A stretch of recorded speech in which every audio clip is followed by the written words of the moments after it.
Amazon का जंगल दुनिया का सबसे बड़ा जंगल जिसे धरती का फेफड़ा भी कहते हैं। अमेजन का जंगल दक्षिण अफ्रीका में फैला हुआ है। ये जंगल पृथ्वी के सबसे बड़े वर्षा वनों में से एक है। इसे धरती का फेफड़ा भी कहा जाता है और इसका कारण भी बहुत खास है। दरअसल अमेजन वन जो वायुमंडल में ऑक्सीजन के स्तर को बनाए रखने में खास भूमिका निभाता है, महज एक जंगल ही नहीं बल्कि दुनिया भर के लिए बहुत ज़रूरी है। चलिए जानते हैं कि अमेजन के जंगल को धरती का फेफड़ा क्यों कहा जाता है और यह पर्यावरण के लिए ज़रूरी क्यों है। अमेजन वर्षा वन लगभग 5.5 मिलियन वर्ग किलोमीटर में फैला हुआ है। इसको आप ऐसे अंदाज़ा लगा सकते हैं कि अमेजन का जंगल अगर दुनिया का एक देश होता तो क्षेत्रफल के हिसाब से ये दुनिया का 9वां सबसे बड़ा देश होता। ये जंगल दुनिया के जैव विविधता के सबसे बड़े केंद्रों में से एक है। यह क्षेत्र लगभग 400 अरब से ज़्यादा पेड़ों का घर है और यहाँ 10 मिलियन से ज़्यादा प्रजातियों के जीव रहते हैं, जिनमें पक्षी, जानवर और कीट शामिल हैं। इसके अलावा अमेजन का वन पृथ्वी का एक खास पारिस्थितिक तंत्र के रूप में कार्य करता है, जो जलवायु को स्थिर रखने में मदद करता है।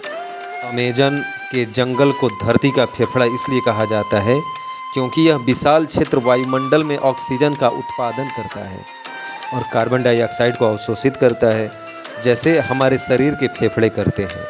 यह प्रक्रिया फोटोसिंथेसिस के द्वारा होती है, जिसमें पेड़ और पौधे सूरज की रोशनी, पानी और कार्बन डाइऑक्साइड का उपयोग करके ऑक्सीजन का उत्पादन करते हैं। आपको जानकर हैरानी होगी कि अमेजन का जंगल वैश्विक वायुमंडल में ऑक्सीजन के 20% तक का उत्पादन करने में सक्षम है।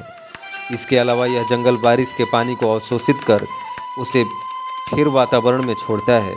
इस जंगल में ऐसे जानवर पाए जाते हैं जिनके बारे में वैज्ञानिक अब तक पता भी नहीं लगा पाए हैं। हालांकि हर दिन बढ़ती कटाई और आग लगने के कारण अमेजन का जंगल भी इस समय खतरे के दौर से गुजर रहा है। यह जंगल देखने में जितना खूबसूरत है उतना ही यह रहस्यमयी भी है। कहते हैं इस जंगल में घुसने के बाद अगर कोई रास्ता भटक जाए तो फिर बाहर निकलना नामुमकिन हो जाता है। इसकी विशालता का अंदाज़ा आप इस बात से भी लगा सकते हैं कि यह अकेला जंगल कुल 9 देशों की सीमाओं को छूता है। यह जंगल देखने में जितना खूबसूरत लगता है उतना ही रहस्यमयी भी है। इस विशाल जंगल में पेड़ पौधों की 16,000 से अधिक प्रजातियां हैं, जबकि 25 लाख से अधिक कीड़ों की भी प्रजातियां यहाँ पाई जाती हैं। कहा जाता है इनमें कुछ कीड़े तो ऐसे भी हैं जो अगर काट ले तो पल भर में इंसान की मौत हो जाएगी। एनाकोंडा के बारे में तो आपने ज़रूर ही सुना होगा। ये विशालकाय सांप होते हैं जो अमेजन के जंगलों में पाए जाते हैं। इसके अलावा इन नदियों में पिरान्हा जैसी खतरनाक मछली और बिजली पैदा करने वाली मछलियाँ भी पाई जाती हैं। वही कई तरह की जानलेवा बीमारियां फैलाने वाले 50 चमगादड़ भी इसी जंगल में पाए जाते हैं। यानी कुल मिलाकर यह जंगल एक खतरनाक जगह है जहां जाना मौत के मुंह में जाने के समान है। हालांकि ऐसा नहीं है कि इस जंगल में इंसान नहीं रहते, बल्कि 500 से अधिक आदिवासी प्रजातियां यहां निवास करती हैं। आपको जानकर हैरानी होगी कि इनमें से 50% प्रजाति तो ऐसी हैं जिनका बाहरी दुनिया से कोई संपर्क ही नहीं है, और कुछ ऐसी भी हैं जो बाहरी दुनिया के लोगों को देखते ही उन्हें मार देती हैं। साल 1541 में स्पेनिश खोजकर्ता फ्रांसिस्को डी ओरेलाना सोने के एक पौराणिक शहर की खोज के लिए निकले थे। जैसे ही वो अपनी नाव से रियो नेपो से नीचे की ओर गए तो पाया वहाँ एक बेहद घना जंगल है जिसमें आदिवासी भी रहते हैं। साल 1542 में अटलांटिक के सफ़र से वह स्पेन लौट आए और उन निडर आदिवासियों की कहानी सुनाने लगे।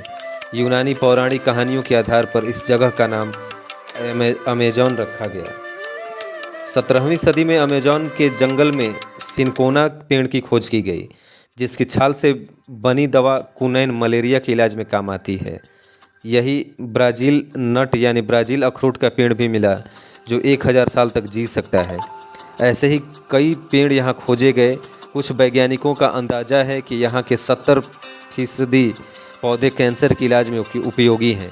हालांकि मौजूदा वक्त में 1% से भी कम वर्षा वन के पेड़ पौधों की प्रजातियाँ और उनके औषधीय गुणों का मूल्यांकन हो सका है। खोजकर्ताओं ने इस बात की बहुत तारीफ की है कि यहाँ के लोग रबड़ के पेड़ से वाटरप्रूफ बैग बना लेते हैं। अमेजॉन की खोज में अब तक बेहद अनूठे सामान मिले हैं, लेकिन इसने स्वदेशी लोगों को भी नष्ट किया है। उनकी आबादी को आक्रमणकारियों, खोजकर्ताओं और बीमारियों से लड़ना पड़ा। इस इलाके के मूल लोगों की 90% आबादी का सफाया हो चुका है, लेकिन वे आज भी दुनिया की 80% जैव विविधता की यहाँ रक्षा करते हैं।